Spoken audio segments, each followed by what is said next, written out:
கிரகங்களின் ஒளியை, நட்சத்திரத்தின் ஒளியை கிரகித்து பூமிக்கு அனுப்புறதுனால்தான் அவர்களின் பேர் கிரகங்கள்.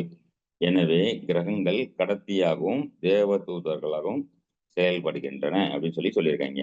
அதே மாதிரி நட்சத்திரங்கள் தெய்வங்களாகவும் நட்சத்திரத்தின் ஒளியின் பெயர் தாராவாகவும் அழைக்கப்படுகின்றன. இதை தான் நம்ம வேத நூல்ல சொல்லியிருக்காங்க. இப்ப நான் சொன்னேன் இல்லையா, குரு பகவானுடைய மனைவி பேர் தாரா.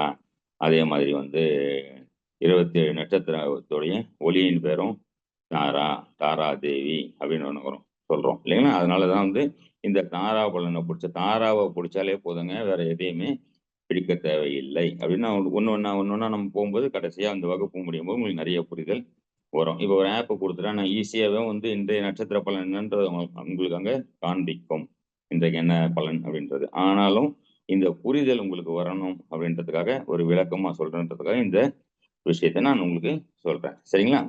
ஓகே, வெயிட் பண்ணுங்க.